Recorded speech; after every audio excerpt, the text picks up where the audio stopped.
വചനം തിരുവചനം മാനവരക്ഷാവചനം ഹൃദയങ്ങളെ ഒരുങ്ങിയിടുക വചനത്തെ എതിരേൽക്കാൻ.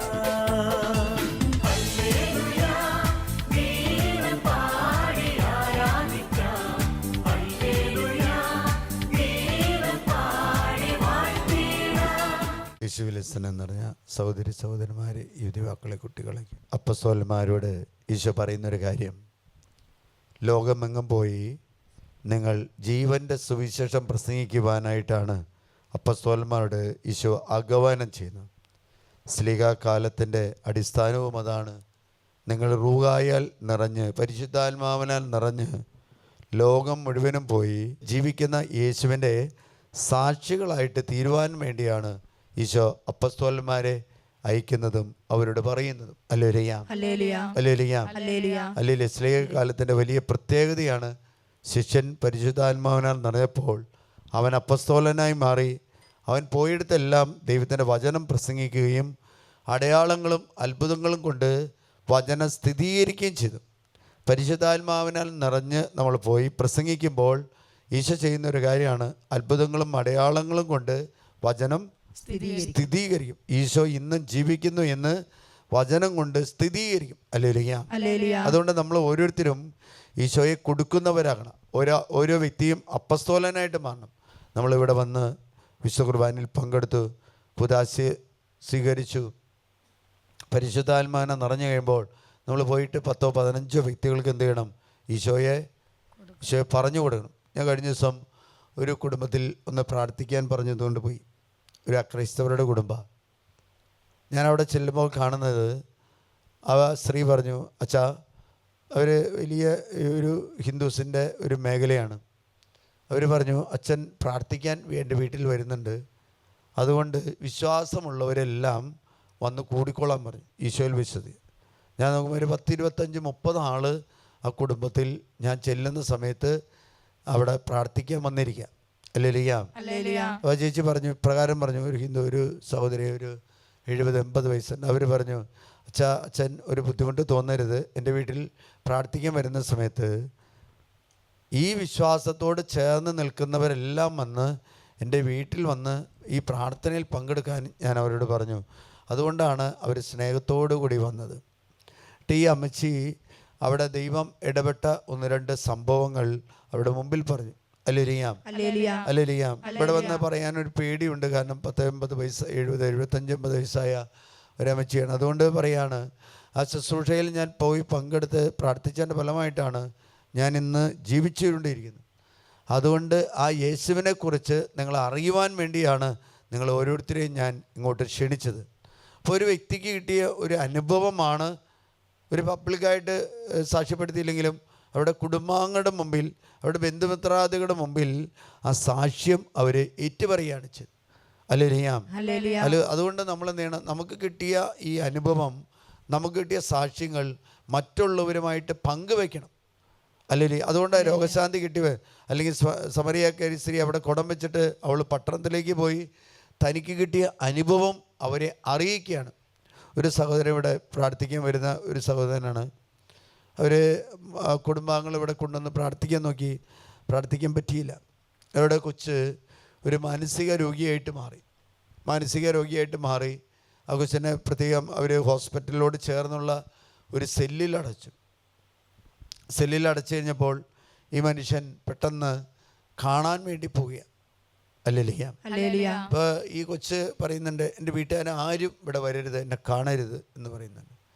ഞാൻ എൻ്റെ സഹോദരനോട് പറഞ്ഞു, സഹോദരൻ ഒരു കാര്യം ചെയ്യും, രോഗം ഏതെങ്കിലും വന്നു, രോഗം വന്നു, ഇതിനൊരു പ്രതിവിധി, ഒറ്റ വിധിയുള്ളൂ, ആരാണ്? ഈശോ ആണ്. ചേട്ടൻ ഇവിടെ ഒന്ന് പ്രാർത്ഥിക്കാൻ പറഞ്ഞു. ആ ചേട്ടനെ ഒരു 3-4 ദിവസം ഇവിടെ ഇരുത്തി പല സമയത്തായിട്ട് പ്രാർത്ഥിപ്പിച്ചു. പ്രാർത്ഥന കഴിഞ്ഞ് 4-5 ദിവസം കഴിഞ്ഞപ്പോൾ ആ സഹോദരൻ പറയാണ്, അച്ഛനോട് പറഞ്ഞത് ആത്മാവിൽ നിറഞ്ഞാണെന്ന് എനിക്ക് മനസ്സിലായി, അതുകൊണ്ട് ഞാനത് ചെയ്തത്. കാരണം ഞാൻ പോകാനുള്ള ടിക്കറ്റ് എല്ലാം റെഡിയാക്കിയിട്ടാണ് ഞാനിവിടെ വരുന്നത്. ഇവിടെ വന്നു കഴിഞ്ഞപ്പോൾ അച്ഛനോട് വരില്ല, ഞാൻ പ്രാർത്ഥിക്കാൻ 2-3 ദിവസത്തേക്ക് എന്നെ ഉണ്ടാവില്ല, അന്വേഷിക്കേണ്ട എന്ന് പറയാൻ വേണ്ടി വന്നപ്പോൾ അച്ഛനെ ഇവിടെ ഇരുന്ന് പ്രാർത്ഥിക്കാൻ പറഞ്ഞു. ഞാൻ ഇരുന്ന് പ്രാർത്ഥിച്ചു. എൻ്റെ ഫലമായിട്ട് ഇന്ന് ഞാൻ കേൾക്കുന്നു, എൻ്റെ ആ കൊച്ചിൻ്റെ ആ മാനസിക രോഗം പൂർണ്ണമായിട്ട് കർത്താവ് സുഖപ്പെടുത്തിയെന്ന് മാത്രമല്ല, ഇപ്പോൾ ആ കുട്ടി പറയുന്നത് ഇപ്രകാരമാണ്: എൻ്റെ വീട്ടുകാരെ വിളിക്കി, എനിക്ക് അവരെ കാണണം. ആദ്യം രോഗമുണ്ടാകുന്ന സമയത്ത് ആ കൊച്ചു പറഞ്ഞത്, എന്നെ ആരെയും കാണാൻ എൻ്റെ വീട്ടുകാർ വരണ്ട. പക്ഷേ ആ സഹോദരൻ ഇവിടെ നിന്ന് പ്രാർത്ഥിച്ചപ്പോൾ സഹോദരൻ പറഞ്ഞു, ഞാൻ ഇവിടെ നിന്ന് പ്രാർത്ഥിച്ചു, എൻ്റെ മകളെ സുഖപ്പെടുത്താൻ യേശുവിനല്ലാതെ മറ്റൊരു ശക്തിക്കും സാധ്യമല്ല. അതുകൊണ്ടുണ്ടായത്, ഞാനിവിടെ നിന്ന് പ്രാർത്ഥിച്ചപ്പോൾ ദൈവത്തിൻ്റെ ആത്മാവ് ആ അടയ്ക്കപ്പെട്ട മുറിയിൽ കിടന്ന കൊച്ചിൻ്റെ മേൽ കടന്നു വന്നു. ആ കൊച്ചു സുഖം പ്രാപിച്ചു. സ്നേഹമുള്ളവരെ, ഞാൻ പറയുന്നതിൻ്റെ കാരണം, നിങ്ങൾക്ക് ഇത്രമാത്രം പ്രശ്ന സങ്കീർണമാണെങ്കിലും അതിനൊറ്റ പരിഹാരമുള്ളൂ: യേശു ഏക രക്ഷകൻ എന്ന കാര്യം നമ്മൾ മനസ്സിലാക്കി അതിൽ വിശ്വസിച്ചുകൊണ്ട് നാം പറയണം. ഹല്ലേലൂയ. യേശു ഏക രക്ഷകനാണെന്ന് പല ആവർത്തി നമ്മൾ ചൊല്ലണം. യേശു നമ്മളെ സൗഖ്യപ്പെടുത്തുന്നവനാണെന്ന് പല ആവർത്തി നമ്മൾ ചൊല്ലി ഹല്ലേലൂയ. യേശു ഏക രക്ഷകനാണെന്ന് പറയുന്നത് എന്താ? ദൈവത്തിലുള്ള അചഞ്ചലമായ വിശ്വാസമാണ്. ഹല്ലേലൂയ. അതുകൊണ്ട് യേശു നാമം ഉപയോഗിക്കണം. യേശുവിൻ്റെ തിരുരക്തം കൊണ്ട് കഴുകാൻ വേണം. ഇവിടെ ഈ ഒലവക്കാടുന്ന് ഒരു കൊച്ചിനെ ഇവിടെ കൊണ്ടുവന്നു. ആ കൊച്ചിന് അപസ്മാര രോഗം, കൊച്ചുകുട്ടിയാണ്, ഒരു 3-4-5 വയസ്സ് പേർ. അവർ കൊച്ചുകുട്ടിയാണ്. അവർ 1-2 പ്രാവശ്യം ഫിക്സ് വന്നപ്പോൾ കൊണ്ടുവന്നു. ഞാൻ ഇപ്രകാരം പറഞ്ഞു, ഈ കൊച്ചിൻ്റെ അസുഖം മാറും, നിങ്ങളൊന്ന് നന്നായിട്ട് പ്രാർത്ഥിക്കുക, കുടുംബത്തെ സമർപ്പിച്ച്. ഉണ്ടായ സംഭവം, അവർ 7-8 വയസ്സ് വരെ ആ ഫിക്സ് ഉണ്ടാകുമെന്നാണ് ഡോക്ടർമാർ പറഞ്ഞിരുന്നത്. പക്ഷെ അവർ ഒരു 3-4 തവണ കഴിഞ്ഞപ്പോൾ പറയാണ്, ആ കൊച്ചിൻ്റെ ഫിക്സ് എന്ന രോഗം, ആ ഭയം, പേടി അതെടുത്ത് മാറ്റി. ഒരുപക്ഷെ അമ്മയുടെ ഉദരത്തിൽ വെച്ച് വരുമ്പോൾ പേടിച്ച ആ പേടിയാകാം, അല്ലെങ്കിൽ കൊച്ചു പുറത്തേക്ക് വന്നപ്പോൾ ഉണ്ടായിരുന്ന ഭയോ പേടിയോ ഉത്കണ്ഠയോ ആകാം. ആ കൊച്ചു പൂർണ്ണമായി അവർ പിന്നീട് വന്ന് ഇവിടെ സാക്ഷ്യപ്പെടുത്തുകയുണ്ടായി. എൻ്റെ കൊച്ചിന് അപസ്മാരം ഉണ്ടായിരുന്നു. ആ അപസ്മാരം കർത്താവ് പൂർണ്ണമായിട്ട് ആ കൊച്ചിന് സൗഖ്യം നൽകി അനുഗ്രഹിച്ചു. അപസ്മാരം വന്നാൽ നമുക്കറിയാം അത് ചികിത്സിക്കാനൊന്നും മരുന്നില്ല. ഇവിടെ ഈശോയുടെ അടുത്ത് ഈ വ്യക്തി, ഈശോയുടെ അടുത്ത് അപ്പസ്തോലന്മാരുടെ അടുത്ത് ഈ വ്യക്തി ഈ കൊച്ചിനെ കൊണ്ടുവരിക. അതിന് അപസ്മാരം എന്ന രോഗമാണുള്ളത്. സമാന്തര സുവിശേഷങ്ങളിൽ എല്ലാം വിവരിക്കുന്ന സംഭവമാണ്. മർക്കോസിൻ്റെ സുവിശേഷം 9-ാം അധ്യായം 14-29 വരെയാണ്. എന്നാൽ അപസ്മാരമെന്ന് മത്തായിയുടെ സുവിശേഷത്തിൽ മാത്രം ഹെഡിങ് കൊടുത്തിട്ടുള്ള സമാന്തര സുവിശേഷം ലൂക്കായുടെ സുവിശേഷത്തിൽ 9-ാം അധ്യായം 37 മുതലുള്ള വാക്യമാണ്. അവിടെ പ്രകാരം പറയാണ്, ഇവനെ തീയിലും വെള്ളത്തിലും ഈ പിശാച് തള്ളിയിടുന്നു. അപ്പോൾ പിശാചിനെ തള്ളിയിടാനുള്ള ഒരു ശക്തിയുണ്ട്. ഞാനിവിടെ ഓർക്കാണ്, ഒരു കുടുംബം ഇവിടെ പ്രാർത്ഥിക്കാൻ വന്നു. അവർ ചോദിച്ചു, അച്ഛനെ എപ്പോഴാണ് കാണാൻ? ഞാൻ പറഞ്ഞു, ഇവിടെ ശുശ്രൂഷയിൽ പങ്കെടുക്കുക, നമുക്ക് കാണാമെന്ന് പറഞ്ഞു. ശുശ്രൂഷയിൽ വന്നു. അവരോട് കുമ്പസാരിച്ച് കഴിഞ്ഞ് കാണാനായിട്ട് അവർ വന്നു. ഞാൻ അവരെ കാണാൻ വേണ്ടി അവർക്ക് വേണ്ടി പ്രാർത്ഥിക്കുമ്പോൾ അവിടെ കുട്ടികൾക്ക് രോഗങ്ങളാണ്. അപ്പോൾ ഈ കുട്ടികൾ രോഗങ്ങളാണ്. ഇവിടെ ഭർത്താവിൻ്റെ കുടുംബം എന്തോ ഒരു അങ്ങനെ എന്തോ ഒരു മേഖലയാണ്, മാമോദീസ മുങ്ങിയതാണ്. നമ്മൾ ഈ അക്രൈസ്തവർ മാമോദീസ മുങ്ങിയാൽ ആ പഴയകാല ജീവിതങ്ങൾ പൂർണ്ണമായിട്ട് ഉപേക്ഷിച്ചില്ലെങ്കിൽ വീണ്ടും നമ്മൾ തിരിച്ചു പോകാനുള്ള ഒരു പ്രേരണ ഉണ്ടാവും. യേശു ഏക രക്ഷകനാണ്. യേശു മാത്രമേ സത്യദൈവത്തെ പ്രസംഗിച്ചിട്ടുള്ളൂ. അതുകൊണ്ട് മറ്റുള്ള ദേവന് ഞാൻ ഇവർക്ക് വേണ്ടി പ്രാർത്ഥിക്കുന്നവരോട്, കൊച്ചിൻ്റെ ഈ ഭാഗത്ത് ഭയങ്കര രോഗമാണ്, കഴുത്ത് തിരിക്കാൻ പാടില്ല, കഴുത്ത് പെറോട്ട് തിരിക്കാൻ പാടില്ല, മാരകമായ രോഗമാണ്. ഇവർ പല സ്ഥലത്ത് ഇതിന് ട്രീറ്റ്മെൻറ്റിന് പോയിട്ടുണ്ട്. ഇവരിപ്പോൾ ക്രൈസ്തവരാണ്, കുട്ടികൾ മാമോദീസ സ്വീകരിച്ച് ക്രൈസ്തവരാണ്, കുട്ടികൾ വേദപാഠം പഠിക്കുന്നവരാണ്. പക്ഷേ വർഷങ്ങളായിട്ട് കുമ്പസാരിച്ചിട്ടില്ല. വർഷങ്ങളായിട്ട് കുമ്പസാരിച്ചിട്ടില്ല, ആണ്ടുകുമ്പസാരം നടത്തിയിട്ടില്ല. ദേവാലയത്തിൽ ദുഃഖവെള്ളി, പെസഹ, ഈസ്റ്റർ, ക്രിസ്മസ് അങ്ങനെയുള്ള ആഘോഷങ്ങൾക്ക് പോയിട്ടില്ല. മാത്രമല്ല, കൊച്ചിന് എവിടെ ഒരു ഇളവ് ഫീസ് കിട്ടിയപ്പോൾ അവിടെ കൊണ്ടുവന്നാക്കി. അവിടെയും 2 വർഷമായിട്ട് കുട്ടി ദുഃഖവെള്ളി, പെസഹ, ഈസ്റ്റർ പോയിട്ടില്ല. ഇതെടുത്ത് പറയാനുള്ള കാരണം, ദുഃഖവെള്ളി, പെസഹ, ഈസ്റ്റർ ആ ദിവസങ്ങൾ നമ്മുടെ ക്രൈസ്തവ ജീവിതത്തിൻ്റെ നട്ടല്ല. അതിനെന്താ പറയുന്നത്?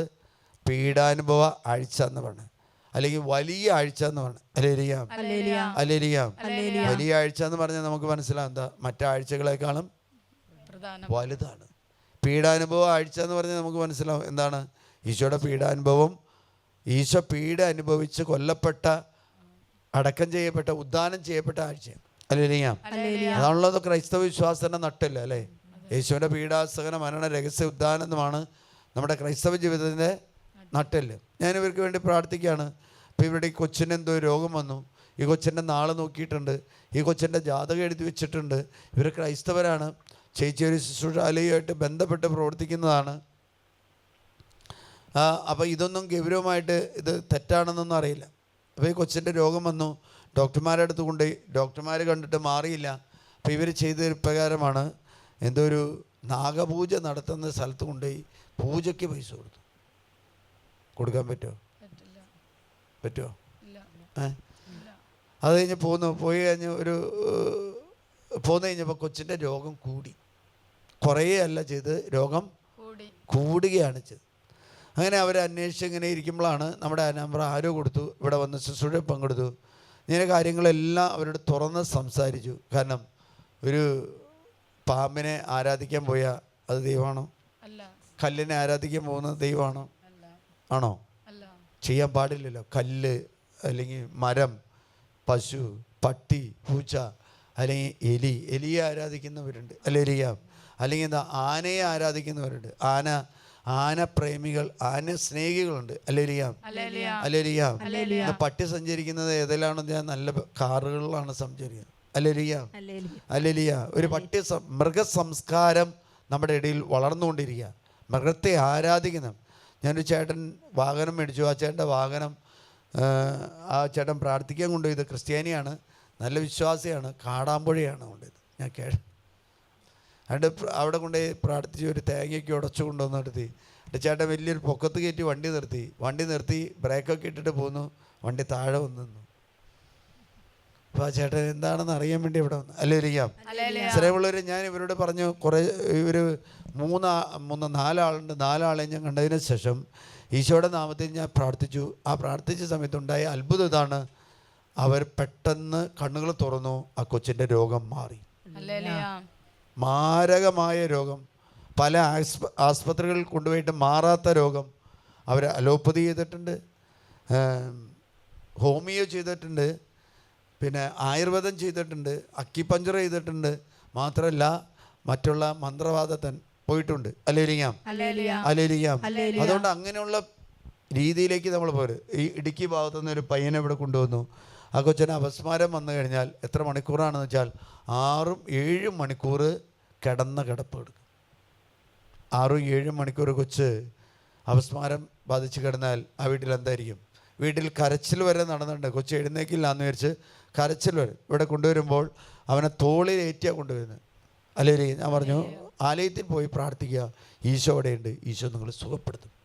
അതിന് ശേഷം ഞാൻ അവരോട് പറഞ്ഞു, അവരെ കണ്ടു, അവരുമായിട്ട് സംസാരിച്ച് കഴിഞ്ഞപ്പോൾ ഇപ്രകാരം പറഞ്ഞു, നിങ്ങളുടെ കുടുംബാംഗങ്ങൾ, ഈ കൊച്ചിൻ്റെ അപ്പനുണ്ട്, അപ്പൻ്റെ അപ്പനുണ്ട്, എന്ത് ചെയ്യണം? നിങ്ങൾ പോയി അനുദപിച്ച് ഒന്ന് കുമ്പസാരിച്ച് വിശ്വാസത്തോടു കൂടി കുർബാന സ്വീകരണം. കഴിഞ്ഞ നാളുകളിൽ ഏതെങ്കിലും വിധത്തിലുള്ള ആഭിചാര പ്രവൃത്തികളോ അന്ധവിശ്വാസങ്ങൾക്കോ അടിമപ്പെട്ടിട്ടുണ്ടെങ്കിൽ അനുദപിക്കുക മാത്രമല്ല, പരിഹാരം ചെയ്ത് പുലർച്ചയ്ക്ക് എഴുന്നേറ്റ് നിങ്ങൾ പ്രാർത്ഥിക്കുകയാണെങ്കിൽ ആ രോഗം സുഖപ്പെടും. ആദ്യം ഇവിടെ ഒന്ന് പോയി പ്രാർത്ഥിച്ചു പോയി, രണ്ടാമത് ഇങ്ങോട്ട് വരുമ്പോൾ വീണ്ടും രോഗം വരാം. അപ്പോൾ നമുക്ക് എന്തുണ്ടാവും? വീണ്ടും പോകണ്ടെന്ന് ആ മനുഷ്യൻ വീണ്ടും ആ കൊച്ചിനെ ഏറ്റുകൊണ്ടുവന്നു. ഞാൻ താഴത്തുള്ള ആ ചാപ്പലിലാണ്. ആ കൊച്ച് രണ്ടാമത്തെ ദിവസം കഴിഞ്ഞ് പോയതിനു ശേഷം ആ രോഗം പിന്നീട് ആ ശരീരത്തിൽ, ആ കുടുംബത്തിൽ ആ മകന് വന്നിട്ടില്ല. കാരണം അവൻ ഒരു മകനും ഒരു മകളുമാണ്. ആ മകനാണ് ഈ കോട്ടയം ആസ്പത്രി, അതുപോലെ തന്നെ മെഡിക്കൽ കോളേജ്, രാജഗിരി ഹോസ്പിറ്റല്, ഇടുക്കിയിലുള്ള വലിയൊരു ഹോസ്പിറ്റല്, അതുപോലെ തന്നെ കോട്ടയം ESI കുട്ടികളുടെ ഹോസ്പിറ്റല്, പല ഹോസ്പിറ്റലിലും ട്രീറ്റ്മെൻറ്റ് ചെയ്തിട്ട് മാറാത്ത അപസ്മാരം എന്നൊരു രോഗം, 7 മണിക്കൂറോടത്തോളം അപസ്മാരം പിടിച്ച് കിടക്കുന്ന രോഗം. ഈശോയുടെ സന്നിധിയിൽ വന്ന് പ്രാർത്ഥിച്ചു, അവരെ അനുദപിച്ചു, അവരൊന്ന് കുമ്പസാരിച്ചു, അവരെ പരിഹാരം ചെയ്ത് പ്രാർത്ഥിച്ചു, അത് മാറി. ഇപ്രകാരമാണത് മലാക്കി പ്രവാചകൻ്റെ പുസ്തകത്തിൽ 2:5 പറയാണ്, ഞാൻ അവനുമായി ജീവന്റെയും സമാധാനത്തിന്റെയും ഉടമ്പടി. ജീവന്റെ ഉടമ്പടി എല്ലാം ജീവന്റേതാണ്. അല്ലേ? ഞാൻ അവനുമായി ചെയ്ത ഉടമ്പടി ജീവന്റെയും സമാധാനത്തിന്റെയും ഉടമ്പടി ആയിരുന്നു. അല്ലേ? അപ്പൊ ജീവന്റെ ഉടമ്പടി, അതോടൊപ്പം സമാധാനത്തിനോട്. നമ്മുടെ കുടുംബത്തിൽ ഭിന്നതയോ കലങ്ങളോ ഉണ്ടെങ്കിൽ കുടുംബത്തിൽ സമാധാനത്തിൻ്റെ ഉടമ്പടി ഇല്ല. അല്ലേലിയാം. വീണ്ടും തുടർന്ന് വരുന്ന വചനത്തിൽ പ്രകാരം വരുന്നത് വിവാഹത്തെക്കുറിച്ച് പറയുമ്പോൾ അത് സ്നേഹത്തിൻ്റെ ഉടമ്പടി. അല്ലേലിയാം. അതുകൊണ്ട് പുരോഹിതന്മാരോട് പറയുന്നത്, പുരോഹിതന്മാർ അതരത്തിൽ ജ്ഞാനം സൂക്ഷിക്കണം, ജനം പ്രബോധനം തേടി അവനെ സമീപിക്കും. അല്ലേ? തുടർന്ന് വരുന്ന വചനത്തിൽ പ്രകാരം പറയുന്നുണ്ട്, അവന്റെ നാവിൽ യഥാർത്ഥ പ്രബോധനം ഉണ്ടായിരുന്നു. അവന്റെ നാവിൽ യഥാർത്ഥ പ്രബോധനമുണ്ടായി. അപ്പോൾ ഒരു വൈദികന്റെ നാവിൽ, ഒരു പുരോഹിതന്റെ നാവിൽ യഥാർത്ഥ പ്രബോധനം ഉണ്ടായിരുന്നു. അവൻ്റെ അടുത്ത് അനേകര് പുരോഹിതൻ അതരത്തിൽ ജ്ഞാനം സൂക്ഷിക്കണം. ജനം പ്രബോധനം തേടി അവനെ സമീപിക്കണം. അവൻ സൈന്യങ്ങളുടെ കർത്താവിന്റെ ദൂതനാണ്. അല്ലേലിയാം. അവൻ സൈന്യങ്ങളുടെ കർത്താവിന്റെ ദൂതനാണ്. അല്ലേലിയാം. അപ്പൊ പുരോഹിതനെ കുറിച്ച് പറയുന്നത് ഇപ്പോഴാണ്, അവൻ അതരത്തിൽ ജ്ഞാനം സൂക്ഷിക്കണം, പ്രബോധനം തേടി അവൻ ജനം കടന്നു വരും. അവൻ എന്ത് ചെയ്യണം? അവർക്ക് ദൂത് പറഞ്ഞോടും. കാരണം അവൻ ദൂതനാണ്. ദൂതനെ കുറിച്ച് ആരാ പറയുന്നത്? ആരാണ് ദൂതൻ? കർത്താവിൻ്റെ വഴിയൊരുക്കാൻ വന്നവനാണ് ദൂതൻ. ലൂക്കായുടെ സുവിശേഷം 1-ാം അധ്യായം 76-ാമത്തെ തിരുവചനത്തിൽ ഇപ്രകാരം പറയുന്നുണ്ട്, അല്ലേലിയാം. ഞാൻ എനിക്ക് മുമ്പേ എൻ്റെ ദൂതനയക്കും. അല്ലേലിയാം. നമ്മൾ ഓരോരുത്തരും യേശുവിനെ ദൂതന്മാരായിട്ട് ശുശ്രൂഷകരായിട്ട് മാറേണ്ട. ലൂക്കായുടെ സുവിശേഷം 1-ാം അധ്യായം 76-ാമത്തെ തിരുവചനത്തിൽ പ്രകാരം പറയാണ്, ശ്രാവക യോഹന്നാനെ കുറിച്ചാണ് പറയുന്നത്, നീയെ കുഞ്ഞെ അത്യുന്നതന്റെ പ്രവാചകൻ എന്ന് വിളിക്കപ്പെടും. കർത്താവിന്റെ വഴിയൊരുക്കാൻ അവന് മുമ്പേ നീ പോകും. അത് അവിടുത്തെ ജനത്തിന് പാപമോചനത്തിനും വഴിയുള്ള രക്ഷയെക്കുറിച്ച്. അപ്പൊ നമ്മള് ഓരോ വ്യക്തിയും മറ്റുള്ളവരോട് പാപമോചനത്തെ കുറിച്ചുള്ള രക്ഷയെക്കുറിച്ച് പ്രസംഗിക്കാനായിട്ട് ഐക്യപ്പെട്ടവരാണ്. അല്ലേലിയാം. അതുകൊണ്ട് കർത്താവ് 2 കൊറിന്തോസുകാർക്ക് എഴുതിയ ലേഖനം 2:6 പ്രകാരം പറയുന്നുണ്ട്, ഈശോ ചെയ്യുന്നൊരു കാര്യം അപ്പോസ്തലന്മാരോട് പറയുന്നത് പ്രകാരമാണ്, നിങ്ങൾ ശുശ്രൂഷയുടെ ഉടമ്പടിയുടെ ദൂതന്മാരായിട്ട് വർത്തിക്കണം. 2 കൊറിന്തോസ് 3:6-7 തിരുവചനം. അല്ലേലിയാം. ഒരു ചേച്ചി നന്നായിട്ട് കുർബാനയ്ക്ക് പ്രാർത്ഥിക്കുന്നത് കണ്ടു. അപ്പോൾ ഞാൻ വിചാരിച്ചു ക്രൈസ്തവ പെൺകുട്ടിയാണെന്ന് വിചാരിച്ചു. അവൾ എല്ലാ പാട്ടുകളും നന്നായിട്ട് പാടി പ്രാർത്ഥിക്കുന്നുണ്ട്. അപ്പോൾ ഏതെങ്കിലും ഒരു കാലത്തിൻ്റെ ഈ പാട്ട് മാറ്റി പാടിക്കഴിഞ്ഞാൽ ഈ കൊച്ചിന് കിട്ടില്ല. അപ്പോൾ ഇവള് തൊട്ടടുത്ത് നിൽക്കുന്നവരോട് ചോദിക്കും, അല്ലേലിയാം. അപ്പോൾ ചോദിക്കുമ്പോൾ അപ്പോൾ എനിക്ക് മനസ്സിലായത്, ഞാൻ ആ കൊച്ചായിട്ട് സംസാരിക്കുമ്പോൾ അവൾ പറയാണ്, ഞാൻ കല്യാണം കഴിഞ്ഞ് എനിക്ക് 2 കുട്ടികളുണ്ട്. ജീവിത പങ്കാളി ഒരു പ്രശ്നത്തിൽ ഇവളോട് പറഞ്ഞു, ഞാൻ നിന്നെ ഡൈവോഴ്സ് ചെയ്യാൻ വേണം. അല്ലേലിയാം. എനിക്ക് നെയ്യായിട്ട് ജീവിക്കാനോട് താല്പര്യമില്ല. കാരണം അയാൾ നല്ല മദ്യപാനിയാണ്. ഈ കുട്ടിക്കാണെങ്കിൽ 35-37 വയസ്സുള്ളൂ. അപ്പോൾ ഇവർക്ക് മനസ്സിലായി എൻ്റെ ജീവിതം നഷ്ടപ്പെടാൻ പോവുകയാണ്. അയാൾ മദ്യപാനത്തിന് അടിമയായതുകൊണ്ട് അയാൾക്ക് ജീവിതത്തെക്കുറിച്ച് ചിന്തിക്കാനുള്ള ഒരു വിവേകമോ ഒരു അറിവോ ഇല്ല. ഇവള് ഒരു പ്രത്യേക ഒരു ക്രൈസ്തവരുള്ള ഒരു ദേശത്തുനിന്നൊന്നല്ല വരുന്നത്. പക്ഷെ ഇവിടെ വന്നു കഴിഞ്ഞപ്പോൾ അവൾ ഈശോയെക്കുറിച്ച് കേട്ടു. അതുകൊണ്ട് എല്ലാ ദിവസവും വിശുദ്ധ കുർബാനയ്ക്ക് അവൾ പുസ്തകം എടുത്ത് പുസ്തകത്തിലെ പാട്ടുകളെല്ലാം നന്നായിട്ട് പാടി പ്രാർത്ഥിക്കും. അല്ലേലിയാം. ഓരോ പ്രാർത്ഥനകളും അവൾ പാടും. അതാ പറഞ്ഞ, ഏതെങ്കിലും ഒരു പ്രാർത്ഥന പാട്ട് കിട്ടാതെ വരുമ്പോൾ അത് മാറി ചെല്ലുന്നെങ്കിൽ തൊട്ടടുത്ത് നിൽക്കുന്ന വ്യക്തിയോട് ചോദിക്കും. അല്ലേ? ഒരു ക്രൈസ്തവനാണെങ്കിൽ അത്ര തീക്ഷ്ണത കാണിക്കാൻ സാധ്യത കുറവ്. അല്ലേലിയാം. ഒരു പാട്ടല്ലേ, അത് പോട്ടെ, അതിപ്പോൾ ചോദിക്കേണ്ട ആവശ്യമില്ല എന്ന് ചിന്തിക്കും. അങ്ങനെ കുറേ നാളുകൾ വന്നു കഴിഞ്ഞപ്പോൾ ഉണ്ടായ സംഭവം, ഇവള് കോടതിയിൽ ചെല്ലുമ്പോൾ ഇവൻ എപ്പോഴും നമുക്ക് ഒന്നിച്ച് പിരിയണം എന്നുള്ളതാണ് പറയുന്നത്. 2 ആളും സമ്മതത്തോടു കൂടി പിരിയണം. അവസാനത്തെ ദിവസം പെൺകുട്ടി ഇവിടെ വന്നു. ഇവൾ പറഞ്ഞു, അച്ഛാ നാളെയാണ് എൻ്റെ ജീവിതത്തിൽ ഏറ്റവും പ്രധാനപ്പെട്ട, നാളെ അവസാനത്തെ ഹിയറിംഗ് ആണ്, കൗൺസിലിംഗ് ആണ്.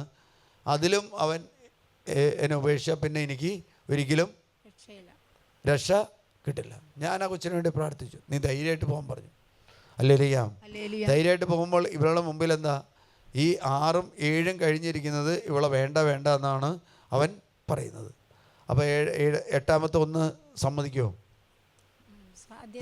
സാധ്യത കുറവാണ്, ഏറ്റവും വിരളമാണ്. അവൾ വന്ന് കണ്ണുനീരോടുകൂടി പ്രാർത്ഥിക്കുക. കണ്ണുനീരോട്, ഇനി യേശു അല്ലാതെ എനിക്ക് ഈ ലോകത്തിൽ വേറൊരു വഴിയില്ല, ഒരു ജീവിതമില്ല. ഹല്ലേലൂയ. എനിക്ക് ഈശോ മാത്രമേ ഇടപെടാൻ പറ്റുള്ളൂ. അതിനുശേഷം അവൾ പ്രാർത്ഥിക്കാൻ വന്ന സമയത്ത് അവിടെ കണ്ണുനീരൊഴുക. ഹല്ലേലൂയ. അത്രയും ദിവസം അവൾ വിശുദ്ധ കുർബാന അർപ്പിച്ച് ഏറ്റവും അന്നും അവൾ സന്തോഷത്തോടെ അർപ്പിച്ചത് ഈശോയ്ക്ക് മാത്രമേ ഇടപെടാൻ പറ്റുള്ളൂ. ഈശോയ്ക്ക് മാത്രമേ എൻ്റെ ജീവിതത്തിൽ ഒരു വഴി വെട്ടിത്തരാൻ, വഴി തുറന്നു തരാൻ പറ്റുള്ളൂ. ഹല്ലേലൂയ. ഹല്ലേലൂയ. അവൻ വഴി വെട്ടുന്നവനാ. അവൻ തുറന്നു വരുന്ന ഇടിഞ്ഞ പാത അവൻ തുറന്നു തരും. മൂടിപ്പോയ പാതകൾ അവൻ തുറന്നു തരും. അതുകൊണ്ട് ഈ കൊച്ച് ഇവിടുന്ന് പ്രാർത്ഥിച്ചു പോയി. ഉണ്ടായ സംഭവം ഇതാണ്. ഈ അവസാനത്തെ ഹിയറിങ്ങിൽ വന്നപ്പോൾ ഇവൻ പറയാണ്, ഞാൻ മറ്റെല്ലാ ഹിയറിങ്ങിലും ഞങ്ങൾ തമ്മിൽ പിരിയണമെന്നാണ് പറഞ്ഞത്, പക്ഷേ ഈ ഹിയറിങ്ങിൽ ഞാൻ മനസ്സിലാക്കുന്നു എനിക്ക് ഇവളില്ലാതെ ജീവിക്കാൻ പറ്റില്ല, എനിക്ക് ഇവളില്ലാതെ ജീവിക്കാൻ പറ്റില്ല. ഹല്ലേലൂയ. ഹല്ലേലൂയ. അവൾക്ക് വലിയ സന്തോഷം, വലിയ ആനന്ദമായി. പിറ്റേ ദിവസം ശുശ്രൂഷയ്ക്ക് അവൾ വന്നിരിക്കുക. എന്താ, കർത്താവ് അവളുടെ ജീവിതത്തിൽ ഇടപെട്ടു. അടഞ്ഞുപോയ വഴി, മൂടപ്പെട്ട വഴി, തുറക്കാൻ പറ്റാത്ത ആ കൂരിട്ട് വന്ന ജീവിതത്തിലെ ആ വഴി ഈശോയോട് അവൾ പ്രാർത്ഥിച്ച്, കുർബാന അർപ്പിച്ച്, വിശുദ്ധ പ്രാർത്ഥനകൾ ചൊല്ലി, പാട്ടുകൾ പാടി. ഹല്ലേലൂയ. സ്തുതിക്കാൻ പറയുമ്പോൾ സ്തുതിക്കാം, കൈയടിക്കാൻ പറയുമ്പോൾ കൈയടിക്കും. ഹല്ലേലൂയ. അപ്പം എന്തുണ്ടായി? ദൈവം ഇടപെട്ടു. കഴിഞ്ഞ ദിവസം ഒരു ചേച്ചി പറഞ്ഞത് പ്രകാരമാണ്, അച്ഛൻ സ്തുതിക്കാൻ പറയുന്നതിനും പാടാൻ പറയുന്നതിൻ്റെ കാരണം എന്താണെന്ന് വെച്ചാൽ നന്നായിട്ട് കൈകളടിച്ച് സ്തുതിച്ച് പ്രാർത്ഥിച്ചപ്പോൾ എന്താണ്, രോഗം മാറി. ഹല്ലേലൂയ. ഹല്ലേലൂയ. നമ്മൾ ക്രിസ്ത്യാനികളെല്ലാം ലുപ്തന്മാരാ. കാരണം എന്താണെന്ന് വെച്ചാൽ നമ്മൾ കൈയടിക്കുകയില്ല, കർത്താവിന് നന്ദി പറയുകയില്ല, കർത്താവിന് മഹത്വം കൊടുക്കുകയില്ല. ഹല്ലേലൂയ. ഹല്ലേലൂയ. എന്നാൽ ഒരു പന്തക്കുസ്തകാരനെ ഒന്ന് പറഞ്ഞ് ഈ പരിസരവൻ ഒരു ബഹളമാക്കി മാറ്റും, പ്രശ്നമാക്കി മാറ്റും. ഹല്ലേലൂയ.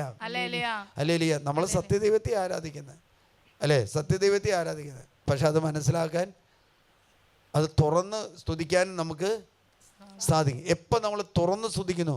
അസൗദി കഴിഞ്ഞ ദിവസം എനിക്ക് കഴിഞ്ഞ വെള്ളിയാഴ്ച കണ്ടാണ് ആ സ്ത്രീ പറയാം, ഞാൻ നന്നായിട്ട് സ്തുതിക്കാൻ പറഞ്ഞ സമയത്ത് ആ സ്ത്രീ കൈ അങ്ങ് ഉയർത്തി, കൈ ഉയർത്തി. കാരണം എന്താ, സ്തുതിക്കുമ്പോൾ രോഗത്തിൻ്റെ മേഖല, രോഗാണു ശരീരത്തിൽ നിന്നും വിട്ടുപോകും. ഹല്ലേലൂയ. രോഗാണു ശരീരത്തിൽ നിന്ന് വിട്ടുപോകും. ഹല്ലേലൂയ. ഒരു അപസ്മാര രോഗി, ഒരു പെൺകൊച്ചിനെ ഇവിടെ കൊണ്ടുവന്നു. 10ാം ക്ലാസ്സിലേക്ക് ജയിച്ച പെൺകുട്ടിയാണ്. 9ാം ക്ലാസ്സിൽ വെച്ച് അവൾക്ക് അപസ്മാരം വന്നു. അവർ രക്ഷപ്പെടാൻ വേണ്ടി കൊച്ചനെ ജയിപ്പിച്ചിട്ട് പറഞ്ഞു, ഇനി ഇങ്ങോട്ട് കൊണ്ടുപോകണ്ടെന്ന് പറഞ്ഞു. ഹല്ലേലൂയ. കാരണം അവർ ഈ പുത്തൻവേലിക്കര ഭാഗത്തുനിന്നാണ് കൊണ്ടുവന്നത്.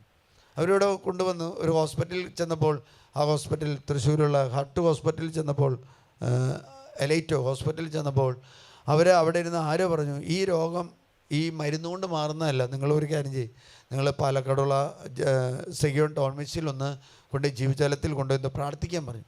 അങ്ങനെ അവർ ഇവിടെ കൊണ്ടുവന്ന് ഒരു 4-5 ആഴ്ച കഴിഞ്ഞപ്പോഴേക്കും ആ മാരകമായ രോഗം കർത്താവ് പൂർണ്ണമായിട്ട് സൗഖ്യപ്പെടുത്തി.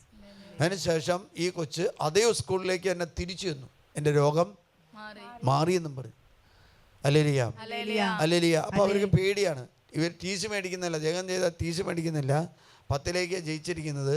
കൊച്ചെന്തെങ്കിലും വിധത്തിൽ വീണ് എന്തെങ്കിലും രോഗം വന്നു കഴിഞ്ഞാൽ ടീച്ചർമാർ പ്രശ്നമാവും. ടീച്ചർമാരുടെ ജോലി പോകുന്ന മാത്രമല്ല, ജയിലിൽ പോയി കിടക്കേണ്ടതും വരും. അതുകൊണ്ടാണ് കൊച്ചിനോട് പറഞ്ഞത്, ആദ്യത്തെ പരീക്ഷയ്ക്ക് വൻഡെന്ന് പറഞ്ഞ് അവസാനം ക്വസ്റ്റ്യൻ പേപ്പർ വീട്ടിലേക്ക് എന്തോ കൊടുത്തയച്ച് പരീക്ഷ എഴുതി അവർ ജയിപ്പിച്ചു.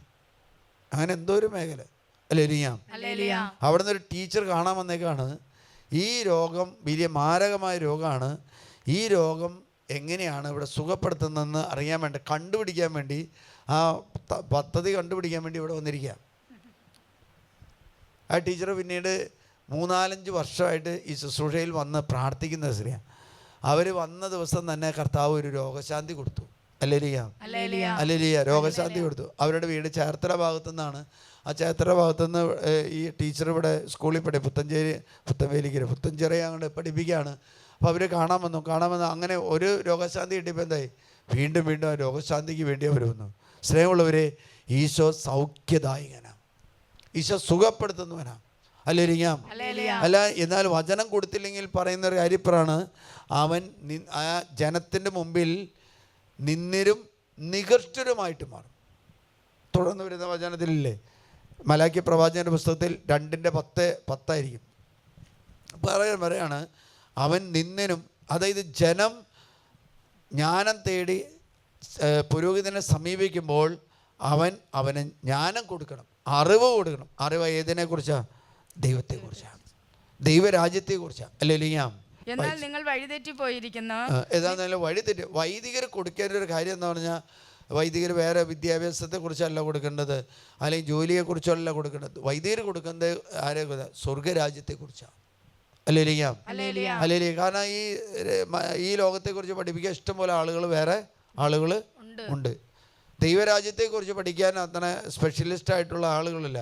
ദൈവരാജ്യത്തെക്കുറിച്ച് പഠിപ്പിക്കാനായിട്ട് പ്രത്യേകം വിളിക്കപ്പെട്ടവരും പ്രത്യേക കടമയുള്ളവരാണ് പുരോഹിതരായ നമ്മൾ ഓരോരുത്തരും. പുരോഹിതരായ. അതുകൊണ്ട് പറയാണ്, നിങ്ങൾ എന്റെ മാർഗങ്ങൾ അനുവർത്തിക്കാതെ പ്രബോധനം നൽകുമ്പോൾ എത്രമാത്രം പക്ഷപാതം കാട്ടിയിട്ടുണ്ട് എന്ന് പറഞ്ഞാൽ, ദൈവത്തിന്റെ വചനം കൊടുക്കുന്നതിൽ ലുപ്തം കാണിച്ചിട്ടുണ്ടെങ്കിൽ, ദൈവത്തിൻ്റെ വചനം കൊടുക്കുന്നതിൽ കുറവ് കാണിച്ചിട്ടുണ്ടെങ്കിൽ, വീഴ്ച കാണിച്ചിട്ടുണ്ടെങ്കിൽ, കർത്താവ് പറയുന്നതാണ് ഇപ്രകാരമാണ്, അത്രമാത്രം ഞാൻ നിങ്ങളെ ജനം മുഴുവന്റെയും മുമ്പിൽ നിന്നിരും നികർഷ്ടരുമായിട്ട്. വല്ല പാപം ചെയ്തിട്ടുണ്ടോ? ഇല്ലല്ലോ. ഒറ്റ കാര്യം ചെയ്തുള്ളൂ, ദൈവത്തിൻ്റെ വചനം കൊടുക്കാതിരിക്കുന്നത് ഒരു പാപമാണ്. ദൈവത്തെ കൊടുക്കാതിരിക്കുന്നത് പാപമാണ്. അല്ലേ? കാരണം എന്താ? പ്രകാശം വന്നിട്ടും അന്ധകാരത്തിൽ കഴിയുന്നവന് പ്രകാശം പറന്നു കൊടുത്തില്ലെങ്കിൽ അത് പാപം. കാരണം എന്താ? അവര് ഇരുട്ടിൽ തപ്പിത്തടയുന്നവന് പ്രകാശം കൊടുക്കാനായിട്ട് ബാധ്യത, പ്രകാശം അനുഭവിച്ചവർ, പ്രകാശം സ്വന്തമാക്കിയവർ, അത് കൊടുക്കാനുള്ള ബാധ്യതയും കടമയും നമുക്കുണ്ട്. അതുകൊണ്ടാണ് പുരോഹിതനാണ്, നീ എൻ്റെ മാർഗം അനുവർത്തിക്കുന്നതിൽ പക്ഷപാതപരമായിട്ട് കാണിച്ചിട്ടുണ്ടെങ്കിൽ ഈ ജനത്തിൻ്റെ മുമ്പിൽ ഞാൻ നിങ്ങളെ നിന്നിരും നികർഷ്ടരുമായിട്ട് മാറും. ഹല്ലേലൂയ. ഒരു ജനനേതാവ്, ഒരു രാഷ്ട്രീയ പ്രസ്ഥാനത്തിലെ നേതാവ് ഒരു പുരോഹിതർ ശ്രേഷ്ഠനെ വിളിച്ച ഒരു പേര് ഇപ്രകാരമാണ്, നികൃഷ്ടൻ. ഹല്ലേലൂയ. വചനം കൊടുത്തില്ലെങ്കിൽ നമ്മളെ നികർഷ്ടരെന്ന് വിളിക്കും, നിന്നരെന്ന് വിളിക്കും. കാരണം എന്താ? ജനം തകർന്നുകൊണ്ടിരിക്കുന്ന ജനത്തിന്, ജനം വളഞ്ഞുകൊണ്ട് രോഗികളായിട്ടിരിക്കുന്ന ജനത്തിന് വചനം കൊടുക്കാനായിട്ട് നമ്മൾക്ക് ബാധ്യസ്ഥരും കടമയുണ്ട്. ഹല്ലേലൂയ. ഇപ്പൊ നാഗപൂജ ചെയ്തു വരുന്ന കുടുംബത്തോട് പറയാണ്, അത് കുഴപ്പമൊന്നുമില്ല, ചെയ്തോളാൻ പറയും. അവരിപ്രകാരം എന്നോട് പറഞ്ഞത്, അച്ഛാ അതും ഒരു പ്രാർത്ഥനയല്ലേ? ആണോ? അതൊരു പ്രാർത്ഥന. അതിന് പറയുന്ന പേരാണ് ആഭിചാര പ്രവൃത്തി. ഹല്ലേലൂയ. ആഭിചാര പ്രവൃത്തി. നമ്മൾ മലാക്കി പ്രവാചകന്റെ പുസ്തകത്തിൽ 3-ാമത്തെ അധ്യായത്തിൽ 6-7 തിരുവചനത്തിൽ 5-6-7 തിരുവചന പ്രകാരം പറയാണ്, നിങ്ങളെ വിധിക്കാൻ ഞാൻ അടുത്തു വരും, വ്യഭിചാരികൾക്കും കള്ളസത്യം ചെയ്യുന്നവർക്കും വേലക്കാരന് കൂലിയിൽ വഞ്ചിക്കുന്നവർക്കും നിങ്ങൾ വിധിക്കാൻ ഞാൻ വരുന്നു. അതായത് ദൈവത്തിന്റെ 2-ാമത്തെ ആഗമനം ഉണ്ടാകുമെന്നുള്ളൊരു കാര്യം പറയും. നമ്മൾ ഓരോരുത്തരും ദൈവത്തിന്റെ നീതി ന്യായ സിംഹാസനം മുമ്പിൽ നിൽക്കേണ്ടവരാണ്. അതുകൊണ്ട് പറയാണ്, നിങ്ങളെ ഞാൻ വിധിക്കാൻ വരും ആഭിചാരകർക്കും എന്ന് പറഞ്ഞാൽ 1-ാം പ്രമാണം ലംഘിക്കുന്ന ഓരോ വ്യക്തിയും ദൈവത്തിന് മുമ്പിൽ നിൽക്കപ്പെടേണ്ടി വരും. ഹല്ലേലൂയ. ഒരു മാറ്റമില്ല. ദൈവത്തിന് മുമ്പിൽ അത് അച്ഛനായാലും സിസ്റ്ററായാലും മെത്രാനായാലും അത് താഴെയുള്ളവരോ ഉയർന്നവരായാലും ക്രിസ്ത്യാനിയായാലും ഹിന്ദു ആയാലും മുസ്ലിമായി സിഖായാലും പാഴ്സി ആരായാലും ദൈവത്തിൻ്റെ ന്യായാസനത്തിന് മുമ്പിൽ നിൽക്കേണ്ടി വരും. അവൻ വിധി സ്വീകരിക്കേണ്ടി വരും. ഹല്ലേലൂയ. അപ്രകാരം പറയാണ്, ആഭിചാരികൾക്ക്, വ്യഭിചാരികൾക്ക്, കള്ളസത്യം ചെയ്യുന്നവർക്ക്, വേലക്കാരന് കൂലി കൊടുക്കാത്തവർക്ക്. അലേലിയാം, അലേലിയാം. കള്ളസത്യം ചെയ്യുന്നവര് നമ്മളെല്ലാ കാര്യത്തിനും പറയാ സത്യമാണേ ഞാൻ ചെയ്തിട്ടില്ല. അലേലിയാ. നുണ പറയാൻ നമുക്കൊരു മടിയില്ല. ആ നുണയെക്കുറിച്ച് ഇപ്രകാരം വചനം പറഞ്ഞ നുണയനും നുണയൻ്റെ പിതാവുമാണ്.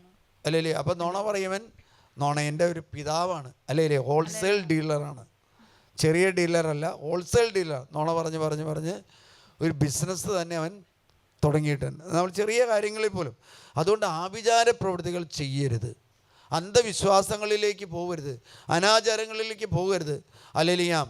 അന്യ ദൈവങ്ങളെ ആരാധിക്കാൻ പോകരുത്, അന്യ ദൈവങ്ങളെ കുമ്പിടാൻ പോകരുത്, അന്യ ദൈവനെ നേർച്ച കൊടുക്കാൻ പോകരുത്. കാരണം എന്താ? അത് ഏക സത്യ ദൈവം അല്ല. 10ാമത്തെ വാക്യം ഇപ്രകാരം പറഞ്ഞ് എന്നാൽ പ്രകാരം പറയാണ് 7, നിങ്ങളുടെ പിതാക്കന്മാരുടെ കാലം മുതൽ എൻ്റെ കൽപ്പനകളിൽ നിന്ന് നിങ്ങൾ വ്യതിചലിച്ചു. അല്ലേലിയ. അപ്പം നമ്മുടെ പിതാക്കന്മാരുടെ കാലം മുതൽ, അല്ലെങ്കിൽ പിതാക്കന്മാരുടെ, അപ്പോൾ പൂർവീരെ കുറിച്ച് പറയണേ, പിതാക്കന്മാരുടെ കാലം മുതൽ തന്നെ നിങ്ങൾ എന്ത് ചെയ്തു? ദൈവ കൽപ്പനകളിൽ നിന്നും വ്യതിചലിച്ചു. അവ അനുഷ്ഠിച്ചില്ല. നിങ്ങൾ എൻ്റെ അടുക്കലേക്ക് മടങ്ങി വരുവിൻ. നിങ്ങൾ എൻ്റെ അടുക്കലേക്ക് മടങ്ങി വരും. അപ്പോൾ ഞാൻ നിങ്ങളുടെ അടുത്തേക്ക് വരും. അല്ലേലിയാ. അതുകൊണ്ട് നമ്മുടെ പിതാക്കന്മാര് ദൈവ കൽപ്പനയിൽ നിന്ന് അകന്നു പോയിട്ടുണ്ടെങ്കിൽ നമ്മൾ എന്ത് ചെയ്യണം? നമ്മൾ അതേ വഴിയിലൂടെ അല്ല പോകേണ്ടത്. നമ്മൾ എന്ത് ചെയ്യണം? തിരിച്ച് നടക്കണം. അല്ലേലിയ. ദൈവ കൽപ്പനകളിൽ നിന്നും ദൈവ പ്രമാണങ്ങളിൽ നിന്നും പൂർവ്വപിതാക്കന്മാർ പിന്തിരിഞ്ഞിട്ടുണ്ടെങ്കിൽ അത് തിരിച്ച് നടക്കാനായിട്ട് നമുക്ക് സാധിക്കണം, തിരിച്ച് നമുക്ക് നടന്നിരിക്കണം. 2-ാമത്തെ അധ്യായത്തിൽ 10ാമത്തെ തിരുവചനം നോക്ക്. ഇപ്രകാരം നമുക്കെല്ലാവർക്കും ഒരേ പിതാവല്ലേ ഉള്ളത്, ഒരേ ദൈവം തന്നെ ഉള്ളത്, സൃഷ്ടിച്ചത് എങ്കിൽ നമ്മുടെ പിതാക്കന്മാരുടെ ഉടമ്പടിയുടെ പവിത്രത നശിപ്പിച്ചുകൊണ്ട് നാം എന്തിന് പരസ്പരം അവിശ്വസ്തത കാണിക്കുന്നു? അല്ലെ? അപ്പോൾ മനസ്സിലായോ? നമ്മുടെ പിതാക്കന്മാരുടെ ഉടമ്പടിയുടെ പവിത്രത നശിപ്പിച്ചുകൊണ്ട് നാം എന്തിന് പരസ്പരം അവിശ്വസ്തത കാണിക്കുന്നു? നാം പരസ്പരം എന്തിന് അവിശ്വസ്തത പറഞ്ഞു? അല്ലേലിയാം. എൻ്റെ അടുത്ത് വരുന്ന വ്യക്തികളോട് അവർ പറയും, ഞാൻ പ്രേമബന്ധം ഉണ്ടായിട്ടുണ്ടെന്ന് ചോദിക്കുമ്പോൾ അവർ പറയുന്നൊരു കാര്യം എന്താണെന്ന് വെച്ചാൽ, സ്വസമുദായത്തിൽ നിന്നാണ് പ്രേമമെന്നെങ്കിൽ അത് പാവമല്ല. പാവാണോ? ഒരു ടീച്ചർ എൻ്റെ അടുത്ത് വന്നു. ടീച്ചർ പറഞ്ഞു, സ്വന്തം സമുദായത്തിൽ നിന്നാണ് പാവമല്ല എന്നത്. ഞാൻ പറഞ്ഞ, ടീച്ചറെ ഒരു കാര്യം ചോദിക്കുക, ടീച്ചർ പഠിപ്പിച്ചൊരു പാഠമാണ്, കൊച്ചിന് കിട്ടിയില്ല. കിട്ടാതെ വന്നതുകൊണ്ട് അവൻ പുസ്തകം നോക്കി കോപ്പി അടിച്ചു. പാവമാവെന്ന് ചോദിച്ചു. ടീച്ചർ പഠിപ്പിച്ച അദ്ദേഹം തന്നെയാണ്. പാവമാകോ?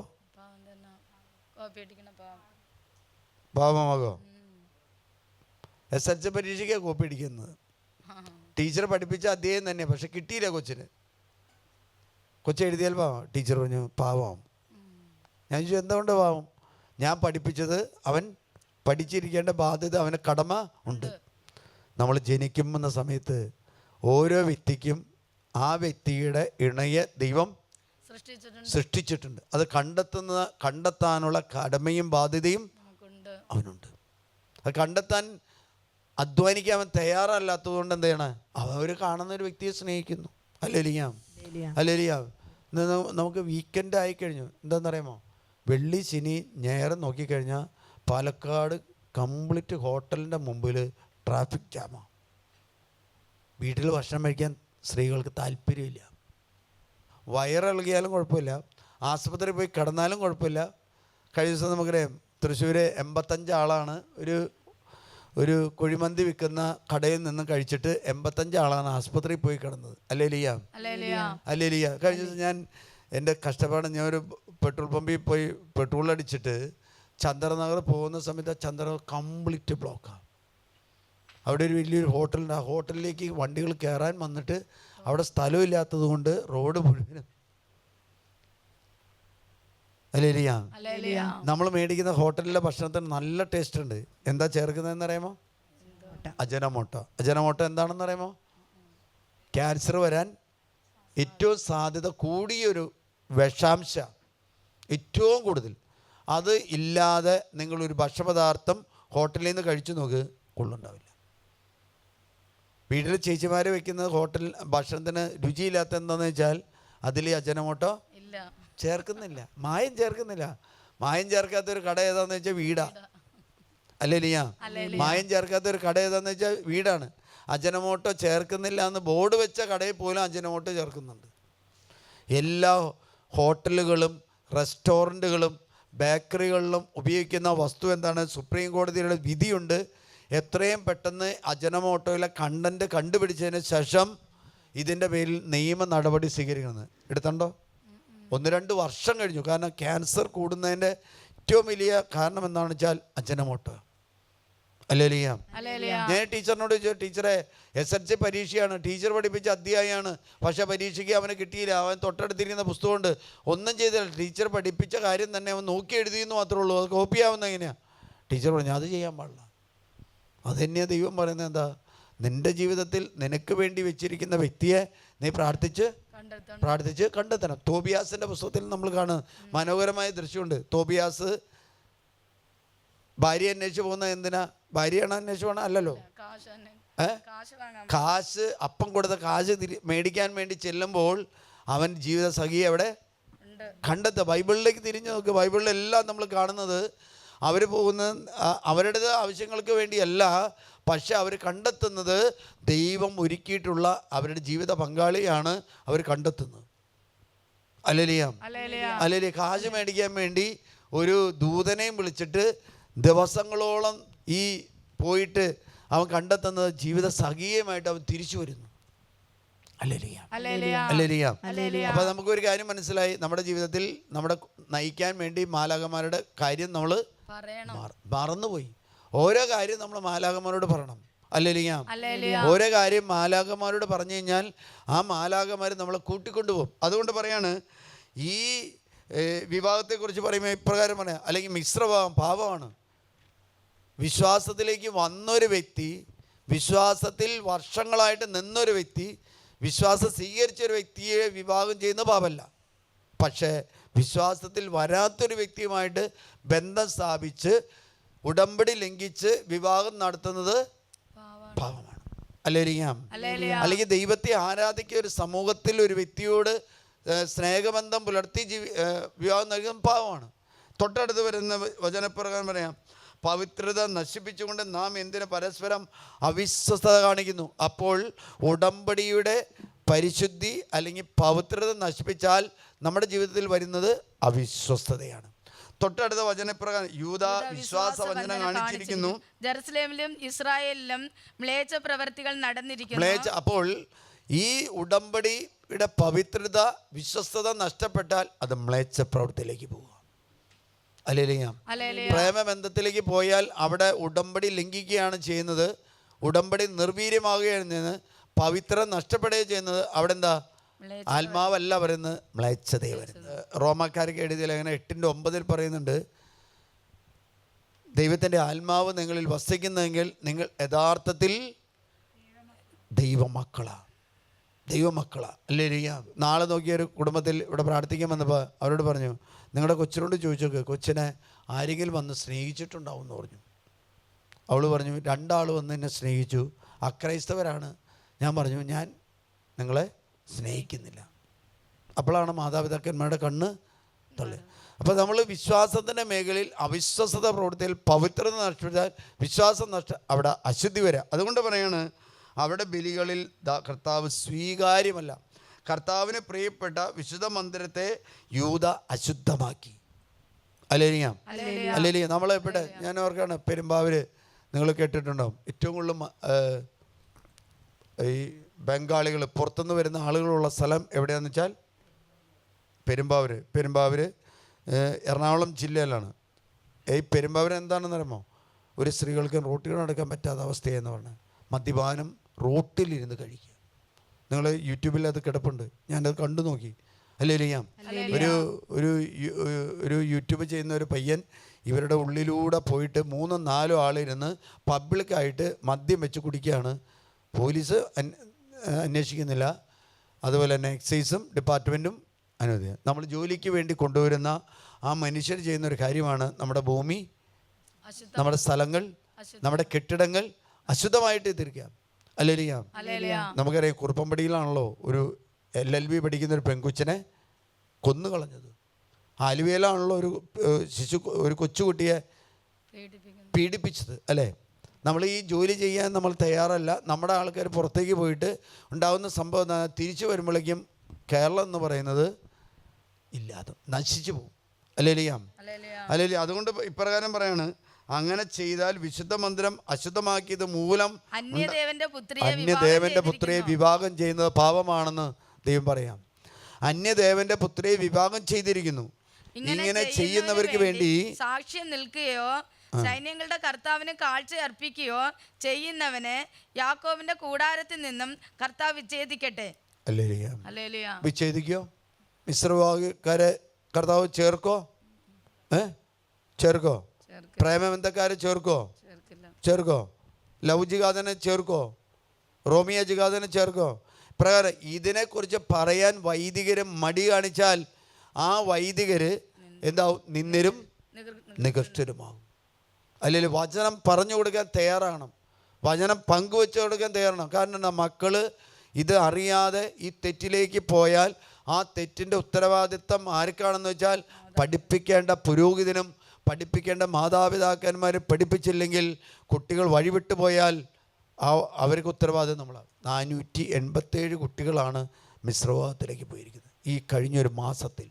അല്ലെങ്കിൽ അടുത്ത പറയാണ്, ഇങ്ങനെ ചെയ്യുന്നതിന് വേണ്ടി സാക്ഷ്യം നൽകരുത്, അതിനെ നമ്മൾ സപ്പോർട്ട് ചെയ്യരുത്. കാരണം ദൈവവചനം പറയുന്നുണ്ട്, 9 കുലത്തെ ദൈവം എന്ന ദൈവത്തെ ആരാധിക്കാത്തത് കൊണ്ട് ദൈവത്തെ ഉപേക്ഷിച്ചു. തുടർന്ന് വരുന്ന വചനത്തിൽ പ്രകാരം നിങ്ങളും ഇത് ചെയ്യുന്നു. അവിടുന്ന് പരിഗണിക്കുകയോ പ്രസാദിക്കുകയോ ചെയ്യാത്തതിനാൽ നിങ്ങൾ തേങ്ങിക്കരഞ്ഞ് ബലിപീഠം കണ്ണീര് കൊണ്ട് മൂടുന്നു.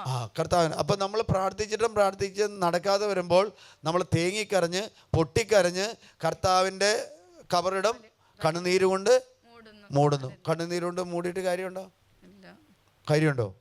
ഇല്ല. കാരണം എന്താ? നമ്മളിൽ ചെയ്യേണ്ട പ്രവൃത്തി ചെയ്തില്ല. അല്ലെ? മാതാപിതാക്കന്മാരുടെ അതേ പ്രവൃത്തികൾ നമ്മൾ തുടർന്ന് വരുന്ന പ്രകാരം പറയാണ്, എന്തുകൊണ്ട് ഇത് സ്വീകരിക്കുന്നില്ല എന്ന് നിങ്ങൾ ചോദിക്കുന്നു. ഉടമ്പടി അനുസരിച്ച് നിന്റെ ഭാര്യയും സഖിയുമായിരുന്നിട്ട് നീ അവിശ്വസ്തത കാണിച്ച് നിന്റെ യൗവനത്തിലെ ഭാര്യയും നീയും തമ്മിലുള്ള ഉടമ്പടിക്ക് കർത്താവ് സാക്ഷിയായിരുന്നു എന്നതുകൊണ്ട് നമ്മൾ ഒരു വിവാഹം നടത്തുന്ന സമയത്ത് ഒരു വൈദികൻ നിൽക്കുന്നത് കർത്താവിന്റെ സ്ഥാനത്ത് നിൽക്കുന്നതാണ്. പ്രകാരം പറയാണ്, നീയും അവളും തമ്മിലുള്ള വിശ്വസ്തത, യൗവനത്തിലെ ഭാര്യയും തമ്മിലുള്ള വിശ്വസ്തയുടെ സമയത്ത് ആര്? കർത്താവ് സാക്ഷിയാണ്. ഉടമ്പടിക്ക് സാക്ഷി കർത്താവാണ്. വീണ്ടും പറയാണ്, ഏക ശരീരവും ഏക ആത്മാവുമായിട്ടല്ലേ ദൈവം നിങ്ങളെ സൃഷ്ടിച്ചത്. ദൈവഭക്തരായ സന്തതികളല്ലാതെ എന്താണ് ദൈവം ആഗ്രഹിക്കുന്നത്?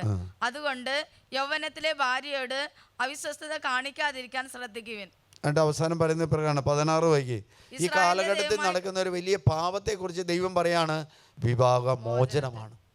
ഞാൻ വെറുക്കുന്നു. അല്ലേ? ഇസ്രായേലിന്റെ ദൈവമായ കർത്താവ് അരുളി ചെയ്യുന്നു, വിവാഹമോചനത്തെ ഞാൻ വെറുക്കുന്നു. ഒരു പയ്യന് പ്രകാരം പറഞ്ഞത്, അവൻ കല്യാണം കഴിച്ചു. 15 ദിവസം കഴിഞ്ഞപ്പോൾ അവള് വീട്ടിൽ ചെന്നിട്ട് വീട്ടുകാരോട് പറഞ്ഞു, ഈ കല്യാണം അങ്ങ് ഒഴിവാക്കിയേക്കാൻ പറഞ്ഞു. അല്ലേ?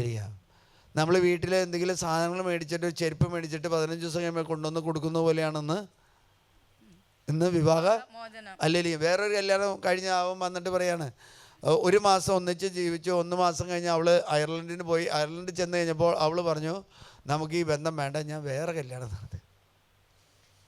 പിള്ളേർ പുതിയ മോഡലാണ്. അല്ലേലിയ? ഓരോ വർഷം ഓരോ കല്യാണം നടത്താൻ. അല്ലേലിയ? അല്ലേ? അതുകൊണ്ട് വചനം പറയാണ്, ദൈവമായ കർത്താവ് പറയാം. അപ്പോൾ വചനം പറയാനായിട്ട് ബാധ്യസ്ഥരായ ഓരോ വ്യക്തിയും പറയണം. അത് പുരോഹിതൻ മാത്രമല്ല. ആണോ? എല്ലാവരും വചനം കൊടുക്കാനായിട്ട് ബാധ്യസ്ഥരാണ്. എല്ലാവരും വചനം കൊടുക്കാനായിട്ട് കടമയുള്ളവരാണ്. അല്ലേലിയ? ഈശോ ചെയ്ത 12 അപ്പസ്തോലന്മാര് വിളിച്ചു. മാത്രമല്ല 70 അപ്പസ്തോലന്മാരെ വിളിച്ചു. കാരണം താൻ പോകാനിരുന്ന എല്ലാ നാട്ടിൻപുറങ്ങളിലേക്കും ഗ്രാമപ്രദേശങ്ങളിലും പട്ടണത്തിലേക്കും അയക്കാൻ വേണ്ടി 70 പേരെ അയച്ചു. അല്ലേ? എല്ലാവരും എഴുന്നേറ്റുക.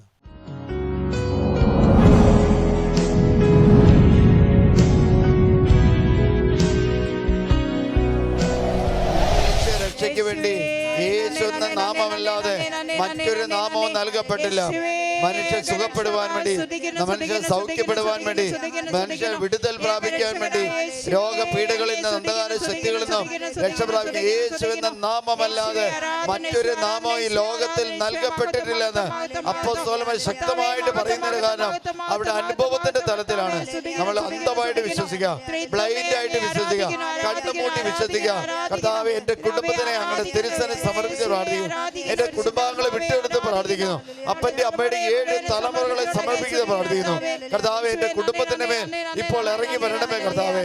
അങ്ങയുടെ ദൂതന്മാരെ അയക്കണമേ കർത്താവേ. Hallelujah, hallelujah, hallelujah, hallelujah.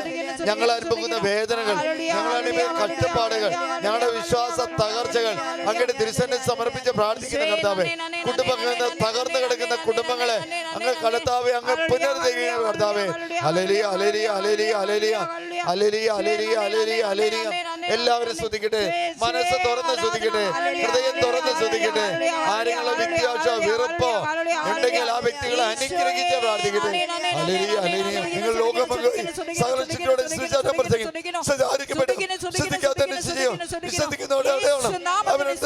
പിശാചുകളെ പരിഷ്കരിക്കും. പുതിയ ഭാഷയിൽ സർപ്പങ്ങളെ കയ്യിലേക്ക് മാറുന്നത് മർക്കോസ് 16:14-19 വെച്ച് ബന്ധിക്കുന്നു, ശാസിക്കുന്നവൻ. ലൂക്ക 4:18 വെച്ച് ബന്ധിക്കുന്നു. ലൂക്ക 10:19 വെച്ച് ബന്ധിക്കുന്നു. ലൂക്ക 10:9-1, മത്തായി 10:1, മത്തായി 17. നിങ്ങൾ ലോക മർക്കോസ് 16:14-19 വെച്ച് പൗരോഹിതരാതെ സഭാപിതാക്കന്മാരുടെ അപ്പസ്തലന്മാരുടെ പാലക്കാട് ജയകപിതാവ് പൗരോഹിതൻ അവരുടെ അമീർപിതാവിന്റെ പൗര് ബന്ധിക്കുന്നു, ശാസിക്കുന്നു, നിത്യ നരകത്തിൽ നിബന്ധിക്കുന്നു.